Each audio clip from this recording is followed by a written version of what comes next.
Hello, everyone, and welcome to Chapter 11. Today, we're going to be talking about antibiotics and antibiotic resistance. All right, so to start off with, when we talk about utilizing antimicrobial drugs, these are drugs that are going to interfere with the growth of microbes. An antimicrobial can have a wide range. This could be antiprotozoal, antihelminth, antibacterial. There's several different types that fall into this umbrella of antimicrobial drugs.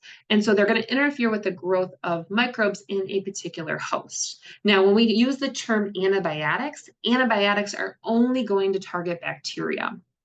And again, they're actually going to be usually a natural antibiotic. This is usually a derivative from some fungi or another bacteria that's going to inhibit growth of another.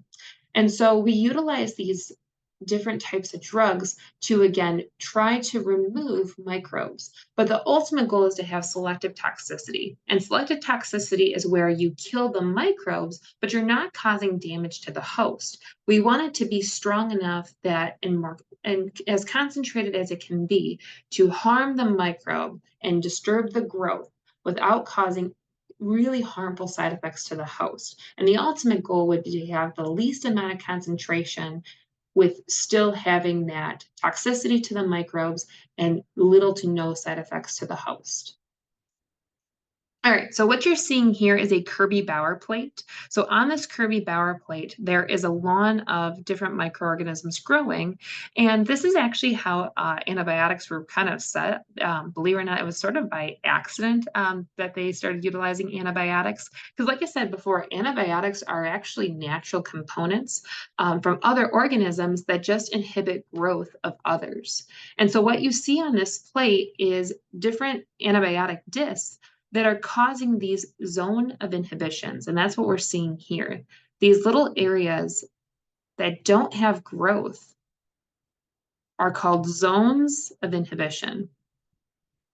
And as you can see, some of these antibiotics are more susceptible than others. If there's a larger zone of inhibition, that means they're more susceptible. If there's a smaller zone, they're going to be more resistant. But the ultimate goal is to try to inhibit that microbial growth.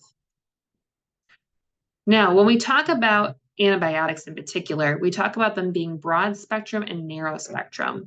Imagine, if you will, that broad spectrum can work for a wide variety of different microorganisms. So especially when we think about gram-positive versus gram-negative bacteria, maybe perhaps they're not afflicting the cell wall, because the goal is that they have a certain target that they're hitting on the microbe. This could be that they are going against their ribosomes, their DNA. Maybe they're not attacking their cell wall, but maybe they're attacking something that can work for both gram-positive and gram-negative bacteria.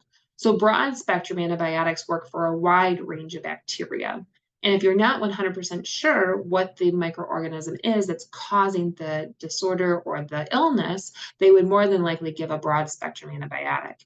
Versus narrow spectrum is going to be in a narrow range, and it doesn't work for all different microbes. So this would be maybe triggered to be useful for gram-positive bacteria, because maybe it afflicts the cell wall.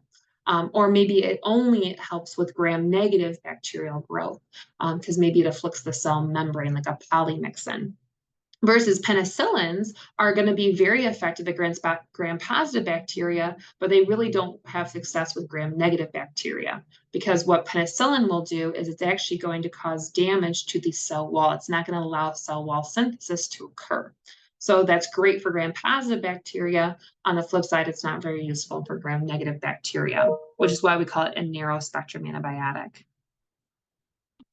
All right, so when we think about the spectrum of activity, again, using broad spectrums are going to help to kill lots of different types of microorganisms, but that also means that they're going to kill normal microbiota. So when we say normal microbiota or microflora, we're thinking about the organisms that are in your body right now or on your skin.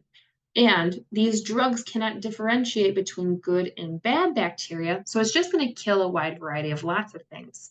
And because of that, the ones that are able to survive these drugs are going to become what are known as opportunistic pathogens. They're not normally problematic, but now that you've wiped off this lawn of bacteria and these good microorganisms, Now the survivors can potentially become opportunistic and actually start a secondary infection. So with secondary infections, they can cause super infections, like you'll usually hear of like a yeast infection from Candida albicans, or you may hear of a super infection with Clostridium difficile and causing C. diff. When we use the term superinfection, it's a term that tells you that the growth of the target pathogen has also developed a resistance to that antibiotic. So when I showed you before the idea of the zone of inhibition, if a microorganism was resistant to a particular antibiotic, there would be little to no zone of inhibition, meaning it's still continuing to grow even though that drug is present. And antibiotic resistant strains actually replace the original sensitive strain. And so because of this, this infection can continue. And again, these secondary infections can almost be more problematic than the primary infection. Now, as I said before, when we discussed the idea of using antibiotics and antimicrobial drugs, these drugs are designed to hit target areas. So they're going to be hitting major action areas. This could be inhibiting the cell wall. Again, that's very commonly used for gram-positive bacteria. So you'll hear of penicillins being used. Cephalosporins are also a derivative. Usually if you've had something that starts with Kef or Ceph, you've used a cephalosporin before. Bacitracin and vancomycin for MRSA infections are very common. You'll also hear about the inhibition of protein synthesis. Again, protein synthesis is very important. This is what allows us to undergo transcription, translation, and make several different types of enzymes and channels. So a lot of these drugs like tetracycline and streptomycin are going to be used to block that protein synthesis.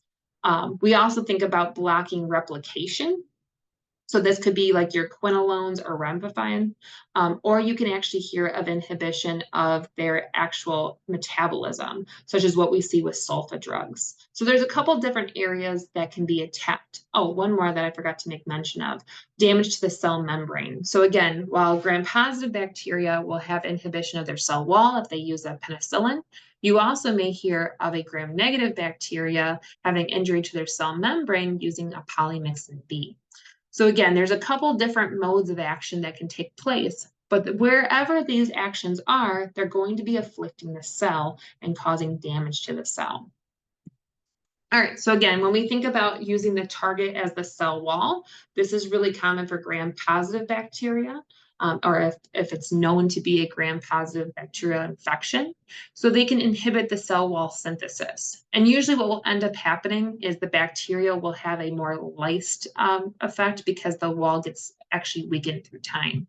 And this really affects new, potentially growing bacterial cells. So this is your penicillins, your cephalosporins, and again, for MRSA infections, you may even hear of a vancomycin being used. That's usually a last resort drug. And here you can actually see before how the bacterium looked prior. And again, after utilizing that penicillin, you can see how that cell wall will start to weaken and eventually it will actually go through the slicing phase. Again, you may hear of protein synthesis being inhibited. And again, this is something to keep in mind that when we think of bacteria, they have that 70S ribosome. And for humans, we are going to have 80S ribosome, or eukaryotes will have 80S ribosomes. But our mitochondria also have 70S ribosomes. So unfortunately, we do hear of some side effects using these drugs that have affliction to their protein synthesis, because it does cause side effects because of the mitochondria. You may hear of aminoglycosides being used, like streptomycin. This is a broad spectrum antibiotic, and it causes a shape change to that 70S subunit. So again, this is also going to cause that blocking of protein synthesis. Tetracyclines are also used very commonly. Tetracyclines are actually very affordable. They're rather cheap to manufacture, and they can be used as a broad spectrum for lots of different infections. Usually you'll hear tetracycline being used for acne infections, although tetracycline does have some negative side effects with tooth and animal discoloration. But it interferes with the tRNA attachment. So again, that tRNA cannot bring the anticodon and that proper amino acid.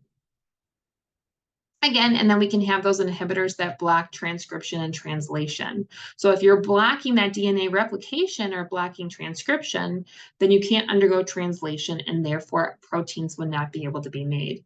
But again, this can cause some damage and usually it can affect both prokaryotic and eukaryotic cells. So there are some side effects from these guys as well. So you'll hear of rifamycin that inhibits RNA synthesis. And then again, we have that cell membrane damage. So this would be like your polymyxin B. Usually this is going to be combined with other antibiotics as well in over-the-counter preparations. So usually this is like your topical, like polymyxin B, we can think of like Neosporin. Or bacitracin is also very useful for like fire or burns. Right, and then again, you'll hear about those drugs that affect metabolism. So sulfa drugs are very commonly used, and they affect folic acid synthesis. Folic acid is crucial to bacteria in order for them to undergo RNA synthesis and also being able to synthesize their DNA. So this is extremely important for them in order to have survival. And what will happen is the sulfonamide actually mimics something called PABA, and PABA is the precursor needed in order to actually have folic acid synthesis. So again, it can basically alter that metabolism and act as an inhibitor for their for their folic acid metabolism. And so using sulfonamide, we can see how it's very similar in makeup to PABA, which again will affect those particular enzymes and eventually attack that metabolic pathway. But like I said before, when we think about utilizing especially antibiotics, we want to use the least concentrated amount that still is going to not allow for microbial growth to take place, and that's the least toxic to the host. But there are some side effects with all drugs. And when we talk about the idea of toxicity, some of these drugs can actually have some really bad reactions. So they're considered to be adverse reactions. Some can be what are known as nephrotoxic, so they can cause damage to the kidneys. Sometimes they can cause nerve damage or even liver damage. And especially when working with pregnant women, a lot of antibiotics have to be under careful consideration, and there's usually only a handful of antibiotics that will be given. You also have to be very careful because a lot of people are actually allergic to some of these antibiotics. There are many people that are allergic to penicillin. And so because of that, cephalosporins are usually given instead. But some people may have adverse reactions to cephalosporins as well. So because of that, a lot of these allergic reactions can take place. They're not extremely common. Again, penicillin usually is the most common, but they can be life-threatening, especially if that person goes into anaphylactic shock. And again, you can see some unwanted side effects. So because of this antiprotozoan drug, this Flagyl, you'll see this black hairy tongue. Again, not a huge ordeal, and it's usually harmless and temporary. But on the other hand, like tetracycline use, like I said, it's very common that especially teenagers are given tetracycline for chronic acne. But one of the really nasty side effects is that it causes tooth and enamel discoloration, and this is actually permanent. All right. And the other big problem with antibiotics and actually lots of antimicrobial drugs is there is a chance for resistance. And when we think of resistant, it's not us becoming resistant to the drug, but it's the bacteria being resistant to the drug. As I said before, when we think about that zone of inhibition, the smaller the zone, the more resistant that bacteria is to that drug. So therefore, they're still able to grow even in its present. And some pathogens are just naturally resistant, but there are some that have acquired resistance through time. And this is due to mutations as well as actually acquisition of plasmids, which means they're able to pick up plasmids through that conjugation, transduction, and transformation. And because of that, they're now incorporating these new genes into their genome. So what has caused antibiotic resistance to be so high is really the misuse of antibiotics. And when we talk about misuse, there's a lot of different reasons that go with this. It could be using outdated or weakened antibiotics, using someone's leftover antibiotic. I know in my family that was a big thing growing up. My mom always saved our antibiotics. Again, utilizing them for not as long as they should be. So really not using, not having compliance to that regimen. If it says to take it 3 times a day for 7 days and you take it for 2 and then you kind of throw it out, or again, you leave it in your cabinet for a rainy day. Actually, improper disposal is also causing many issues. Allowing it to be in feed, so having antibiotics in animal feed is causing a major concern. And also another big one is prescribing antibiotics when they're not appropriate. If someone has a cold or a flu, those are viral, and viral illnesses and viral infections can't be treated with antibiotics. So because of these reasons, antibiotic resistance has really started to emerge and really cause a major concern, again, due to these problems. So the reason that antibiotics resistance is so high is because these mechanisms occur from the bacteria. Bacteria can produce enzymes that destroy or deactivate the drug. As I mentioned before, penicillin is very useful to break down the cell wall of gram-positive bacteria. But some microbes have penicillin-As. It's an enzyme that can break down penicillin. And that's what you can actually see even with MRSA infections and MRSA strains. Some actually won't allow the drug to enter the cell. They change their receptor shape, or again, they'll change the structure of the electrical charge, or they'll alter their porins, so that drug can't even make it inside the cell. You also may see that they alter the target of the drug as well. So again, this is often seen with antibiotics, so they're not binding as effectively. Or some can actually just pump the drug right out. They have drug pumps that allow them to, even though they take in the antibiotic, they can basically upchuck it. And there's several different types of bacteria that can actually pump more than 10 different types of drugs out. They're called multi-drug resistant bacteria. And those are really havoc, especially in a healthcare field. As well as some can just alter their metabolic chemistry. As I made mention before with sulfa drugs, how they're going to basically prevent PABA from allowing folic acid synthesis. Well, they've become very aware of this and they just don't allow for that same pathway to occur. They abandon the synthesis of folic acid and they just absorb it from their environment. Plus, biofilms are able to help to prevent drug diffusion. So not only are biofilms very crucial for bacteria for communication and allowing them to be more hardy and resistant, it also is going to help them in antibiotic resistance as well. So like I said before, when we talk about antibiotics, a big thing that we have made mention of, and I'd like to just make mention of again, antibiotics are only effective against bacterial infections. They are rendered useless when it comes to viral infections. So when we think about your flus or your common colds, antibiotics are just not appropriate to be using. And it's very kind of old school that some physicians would still give you an antibiotic, even knowing that you have the cold or flu. But that is kind of nicely and slowly going away.